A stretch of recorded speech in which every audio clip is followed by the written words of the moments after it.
Good morning students and welcome back in Puniya English classes. Students, आज आपके लिए एक बहुत ही शानदार वीडियो लेकर के आया हूँ। Important tips on determiners. आप इनको चुटकियों में समझ जाओगे कि क्या चीज़ है इनके अंदर और कैसे आप डिटरमाइनर्स की पहचान कर सकते हैं और कैसे उनका यूज़ कर सकते हैं। ये स्पेशली जो हमारे कॉम्पिटिटिव क्लास के स्टूडेंट्स हैं उनके लिए बहुत ही इम्पोर्टेंट होने जा रही है ये वीडियो। तो इससे पहले कि आप चालू करें इसे, आप सुनना शुरू करें, प्लीज़ वीडियो को शेयर कीजिए, लाइक कीजिए और सब्सक्राइब करना मेरे चैनल को ना भूलें और बेल आइकन के ऊपर बटन के ऊपर क्लिक कीजिए ताकि आपको नई वीडियोस मिलती रहें। तो स्टूडेंट्स, आज हम स्टार्ट कर रहे हैं डिटरमाइनर्स। इंपॉर्टेंट टिप्स, स्पेशली मैं यही चीज़ आपको बताने जा रहा हूं। अब देखिए, according to Randolph Quirk and Sidney Greenbaum, ध्यान रखिएगा ये दो नाम कि इन लोगों के आधार पर इन्होंने ही इसको डिवाइड किया है, तो मैंने इसलिए इनका नाम देना जो है वो उचित समझा कि रैंडल्फ क्वार्क एंड सिडनी ग्रीनबाउम, उन्होंने एक बुक लिखी थी। बुक का नाम था ए यूनिवर्सिटी ग्रामर ऑफ इंग्लिश, जैसा कि मैंने पिछले वीडियो में आपको बताया। इस बुक में डिटरमाइनर्स को 3 प्रकार की नाउन क्लोजेज, सिंगुलर, प्लूरल और नॉन काउंट। नॉन काउंट मतलब जिसे काउंट नहीं किया जा सकता, अनकाउंटेबल, ठीक है, के साथ प्रयोग के आधार पर 6 पार्ट्स में डिवाइड किया है। यह सबसे इंपॉर्टेंट चीज है। उन्होंने क्या किया कि डिटरमाइनर्स को प्रयोगों के आधार पर एक सिंगुलर, प्लूरल और नॉन काउंट यानी कि अनकाउंटेबल, सिंगुलर, प्लूरल और अनकाउंटेबल, सिंगुलर, प्लूरल और अनकाउंटेबल के साथ यूज होने के आधार पर इसको 6 पार्ट्स में डिवाइड किया है कि कैसे कैसे इनके साथ में इनको यूज किया जा सकता है। और यहीं से आप समझ जाओगे कि ये जो डिटरमाइनर्स है उनका यूज होता कहां पर है। देखिए, point number 1, the, my, are etcetera, जो कि हमारे पजेसिव प्रोनाउंस आते हैं, एक्सेट्रा पजेसिव्स, यानी कि जिसमें हमारे हिज भी आता है, हर भी आता है, ठीक है, देयर्स भी आते हैं। तो ये जो जितने भी पजेसिव्स हैं वो सारे पजेसिव्स, उसके साथ में whose, which, whichever, what, whatever, some, जो कि स्ट्रेस्ड की बात हो रही है, एनी जो स्ट्रेस्ड के रूप में यूज हो रहा है। अब स्ट्रेस्ड और अनस्ट्रेस्ड क्या होते हैं ये आप आगे एग्जाम्पल में समझ जाएंगे, जो नेक्स्ट वीडियो में मैं आपको एग्जाम्पल करवाऊंगा सम के यूज के रूप में, ठीक है। सम जो कि स्ट्रेस्ड के रूप में यूज हो रहा है, एनी जो स्ट्रेस्ड के रूप में यूज हो रहा है, या फिर नो। ये कुछ ऐसे डिटरमाइनर्स होते हैं जिनका यूज सिंगुलर, प्लूरल और नॉन काउंट सबके साथ होता है। याद रखिएगा, बहुत ही इंपॉर्टेंट चीज है कि द, माई, आर या इसके अलावा जो यूज होने वाले पजेसिव्स हैं, his, her, their, its, whose, which, whichever, what, whatever, some जो कि स्ट्रेस्ड के रूप में है, एनी जो स्ट्रेस्ड के रूप में है, या नो, ये वर्ड ऐसे वर्ड्स हैं, ये डिटरमाइनर ऐसे डिटरमाइनर्स हैं जिनका यूज सिंगुलर, प्लूरल और नॉन काउंट सबके साथ यानी कि अनकाउंटेबल सबके साथ होता है। Clear? Number 2, zero article. Zero article तो आपको पता ही है किसको कहते हैं, ठीक है, जहां आर्टिकल यूज ही नहीं होता, ठीक है। तो जीरो आर्टिकल या फिर सम जो कि अनस्ट्रेस्ड के रूप में है, एनी जो अनस्ट्रेस्ड के रूप में आता है, या इनफ आ गया, ठीक है, ये हमेशा प्लूरल या नॉन काउंटेबल के साथ में यूज होंगे। अगर जीरो आर्टिकल की बात कर रहा हूं या सम की बात करूं या एनी की बात करूं जो अनस्ट्रेस्ड के रूप में है, या इनफ आ गया, तो ये हमेशा ध्यान रखिएगा किसके साथ होते हैं, प्लूरल जो आपका सब्जेक्ट आएगा, प्लूरल सब्जेक्ट के साथ में इनका यूज किया जाएगा, या प्लूरल नाउन्स के साथ में इनका यूज किया जाएगा, या नॉन काउंटेबल यानी कि अनकाउंटेबल जो होंगे उनके साथ में इसका यूज होता है। ध्यान रखिएगा, हमेशा नाउन से पहले होता है परंतु कई बार नाउन के बीच में भी आ जाता है, इसके बारे में मैं आपको आगे बताऊंगा। ध्यान रखिएगा, सिंगुलर के साथ इनका यूज कभी नहीं होता। क्लियर? पेज चेंज कर रहा हूं, स्क्रीनशॉट ले लीजिए। 2 चीजें क्लियर हो गई कि जो पजेसिव्स हैं, द है या इनके साथ में जो विच एवर वॉट एवर जो यूज़ होते हैं वो हमेशा किस में होते हैं, सबके साथ में होते हैं, चाहे सिंगुलर हो, प्लूरल हो या नॉन काउंटेबल हो। इसके अलावा हमने कहा कि सम और एनी जो अनस्ट्रेस्ड के रूप में है, जैसे स्ट्रेस्ड के रूप में है तो सबके साथ यूज़ हो सकते हैं, पर अनस्ट्रेस्ड है तो वो केवल प्लूरल में यूज़ होंगे और नॉन काउंटेबल यानी कि अनकाउंटेबल में यूज़ होते हैं। अब देखिए थर्ड, दिस दैट हमेशा सिंगुलर और अनकाउंटेबल के साथ होगा। दिस और दैट सिंगुलर या अनकाउंटेबल के साथ में यूज होता है, ध्यान रखिएगा।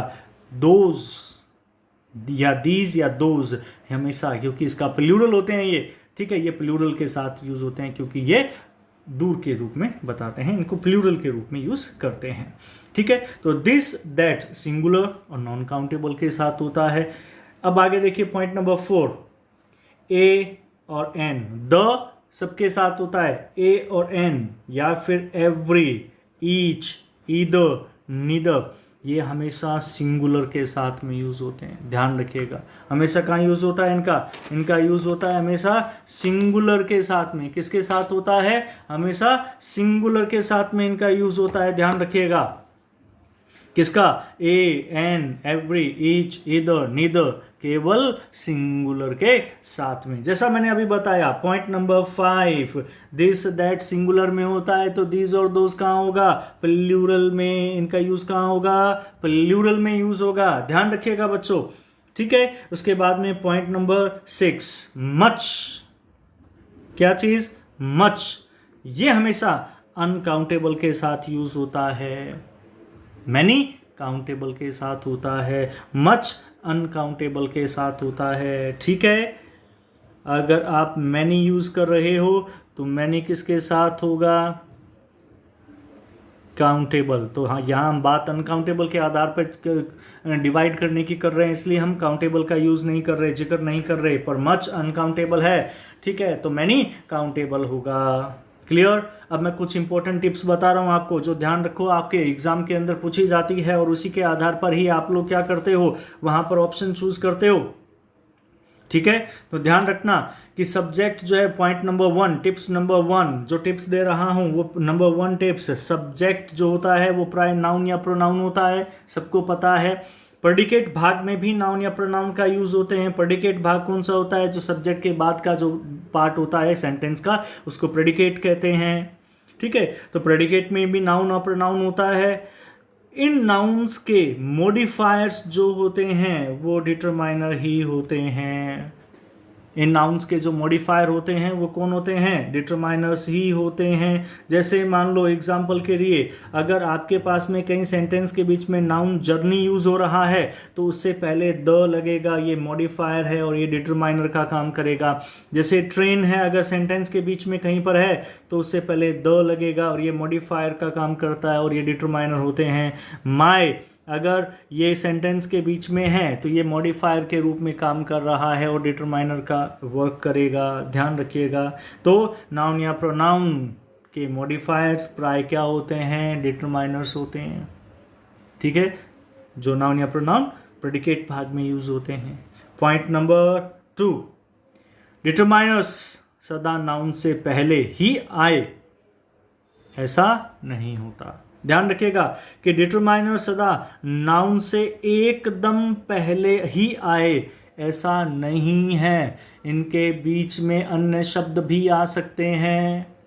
इनके बीच में क्या हो सकता है, कोई भी दूसरा शब्द आ सकता है। जैसे कोई एडजेक्टिव दे दिया हो तो वो डिटरमाइनर और जो आपका नाउन है उनके बीच में आ सकता है, पर वैसे प्राय होता यही है कि डिटरमाइनर्स जो होते हैं वो नाउन से पहले ही यूज होते हैं अगर कोई एडजेक्टिव बीच में नहीं है। जैसे अभी मैंने कहा ए जर्नी, एग्जाम्पल के रूप में ले रहा हूं, अ जर्नी, परंतु बीच के अंदर मैंने एक एडजेक्टिव डाल दिया। एडजेक्टिव क्या है, मेमोरेबल, अ मेमोरेबल जर्नी, ठीक है। तो ए जो है वो हमारा डिटरमाइनर है, जर्नी हमारा नाउन है और ये एडजेक्टिव है।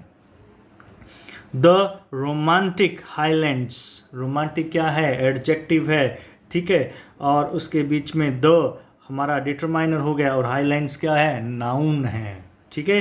हाईलैंड्स क्या है, नाउन है, ठीक है। तो ये नाउन और इधर ये हमारा क्या, डिटरमाइनर। ठीक है, बीच में एडजेक्टिव। तो ये जरूरी नहीं है कि नाउन और एडजेक्टिव एक साथ गुथे हुए हों, एक साथ आए, बीच में कुछ भी आ सकता है, जोड़ पक्का नहीं है, कोई भी चीज बीच में आ सकती है, यानी कि एडजेक्टिव के रूप में।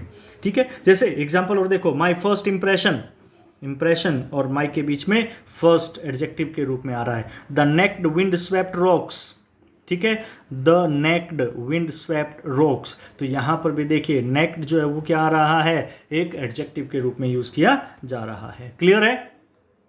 ठीक है, नेक्स्ट पॉइंट की हम बात करें। ठीक है, डिटरमाइनर जो शब्द हैं ये हमेशा क्या करते हैं, नाउन के वाक्य में आने की सूचना देते हैं। Indeed, determiners are words which signal to us that a noun is coming. Determiner का काम ही ये होता है कि वो nouns के आने की सूचना देते हैं।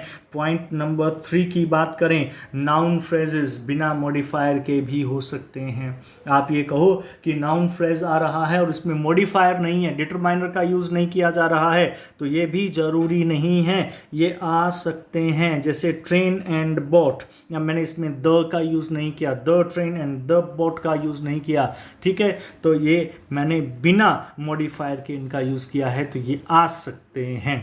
ठीक है, कई बार ये भी होता है कि जब दो वर्ड हैं तो उसमें एक मॉडिफायर है और एक में मॉडिफायर नहीं है। एग्जाम्पल के रूप में देखो, जैसे the writer and poet, the writer and poet. अब यहां पर मैंने राइटर के साथ में मॉडिफायर यूज किया है, परंतु पोएट के साथ में मॉडिफायर यूज नहीं किया, ऐसा भी आ सकता है, ध्यान रखिएगा। ठीक है, तो इसका मतलब है कि जो व्यक्ति राइटर है वही पोएट है, एक ही व्यक्ति की बात हो रही है। तो जो नाउन फ्रेजेस हैं वो बिना मॉडिफायर के भी हो सकते हैं। इसके बाद में आता है नेक्स्ट पॉइंट, एडजेक्टिव की तरह जो डिटरमाइनर्स होते हैं। ठीक है, क्या चीज, एडजेक्टिव की तरह डिटरमाइनर्स भी अपने आगे आने वाले नाउन की विशेषता बताते हैं। जिस तरह से एडजेक्टिव का काम क्या होता है, नाउन से पहले यूज होकर के क्या करते हैं, उनकी विशेषता बताते हैं, तो डिटरमाइनर का काम भी यही होता है कि नाउन की विशेषता बताते हैं। ये भी क्या करते हैं, नाउन की विशेषता बताते हैं, लेकिन वे ही शब्द डिटरमाइनर्स होते हैं जिनका नाउन के साथ एग्रीमेंट होता है, यानी कि नाउन को वो मॉडिफाई करते हैं। ठीक है, उनके बगैर नाउन संभव नहीं हो सकता। ठीक है, तो आप फटाफट इसका एक स्क्रीनशॉट ले लीजिए, उसके बाद में मैं आपको पेज में एग्जांपल देता हूं नेक्स्ट में। क्लियर है? जैसे एग्जांपल है, much furniture is needed. Furniture से पहले मच, ये इसके साथ जुड़ा हुआ है।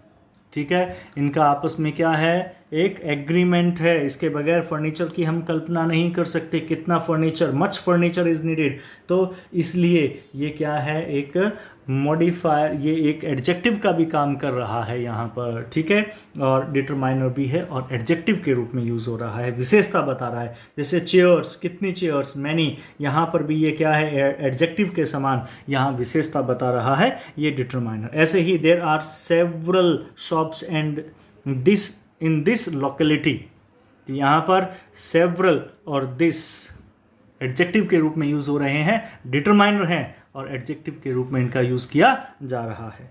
I have few friends, few determiner है, ठीक है, परंतु विशेषता बता रहा है। ऐसे he have you not enough food, तो इनफ जो है वो भी डिटरमाइनर के रूप में यूज हो रहा है, परंतु विशेषता के रूप में। ठीक है, तो उम्मीद करता हूं कि मेरी ये वीडियो आपको ज़रूर पसंद आई होगी, और स्पेशली ये जो बच्चे कम्पिटिटिव लेवल के हैं उनको ये वीडियो बहुत उपयोगी होगी। तो आप इसे प्लीज़ शेयर करें, मेरे चैनल को सब्सक्राइब करना ना भूलें। Till then, goodbye, thank you and have a nice day.